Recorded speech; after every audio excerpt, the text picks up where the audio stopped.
Next ఇంకోటి చూడండి, ఇక్కడ ట్రాన్సిస్టర్స్ అన్నాడు. ట్రాన్సిస్టర్స్ మనకు 2 రకాలుగా ఉంటాయి. అదేంటి సార్ అంటే ట్రాన్సిస్టర్స్ ప్రధానంగా ఇవి బేసిక్ క్వశ్చన్స్. ట్రాన్సిస్టర్స్ అనేవి ప్రధానంగా మెయిన్గా 2 రకాలుగా ఉంటాయి. ఒకటి బీజేటీ ట్రాన్సిస్టర్ అని పిలుస్తారు. బీజేటీ ట్రాన్సిస్టర్ అంటే ఏంటండి అంటే బైపోలార్ జంక్షన్ ట్రాన్సిస్టర్గా పిలుస్తారు.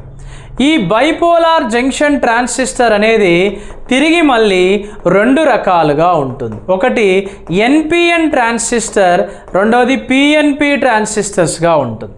దీన్ని మనకి ఎక్కడ వాడతారు బీజేటీ ట్రాన్సిస్టర్స్ అంటే కరెంట్ కంట్రోల్ డివైజెస్గా ఉపయోగిస్తారు. ఏ డివైజెస్ అండి? కరెంట్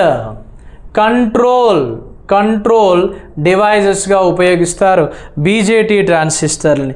దెన్ నెక్స్ట్ ఇంకోటి ఏంటి, ఫీల్డ్ ఎఫెక్ట్ ట్రాన్సిస్టర్ అంటాం, ఫెట్ అంటాం. ఈ ఫెట్ తిరిగి మళ్ళీ 2 రకాలుగా ఉంటుంది.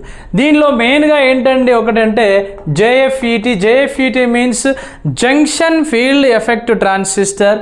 నెక్స్ట్ ఇంకొకటి metal oxide semi conductive field effect ట్రాన్సిస్టర్గా పిలుస్తారు. దాన్ని మాసఫెట్ అని పిలుస్తారు.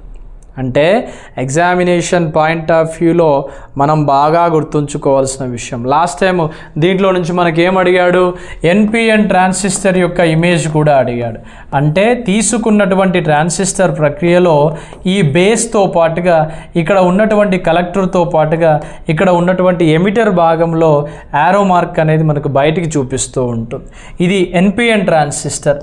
అలా కాకుండా మనకి ఇక్కడ తీసుకున్నటువంటి డయోడ్ సింబల్లో కలెక్టర్, కింద ఏముందండి ఎమిటర్, దీనిలో యారో మార్క్ లోపల వైపు చూపిస్తే దీన్ని పిఎన్పి ట్రాన్సిస్టర్గా పిలుస్తారు. ఇది last time examination point of వ్యూలో అడగడం జరిగింది. ఇటువంటివి కుప్పల కొద్ది ఎన్ని వేలు కావాలంటే అన్ని వేల ప్రాక్టీస్ బిట్స్ని మీ విజయాన్ని దగ్గర చేసే విధంగా, మీకు ఉద్యోగం వచ్చే విధంగా తీర్చిదిద్దడం కోసం ఇన్స్పైర్ ఇండియా అకాడమీ సిద్ధంగా ఉంది.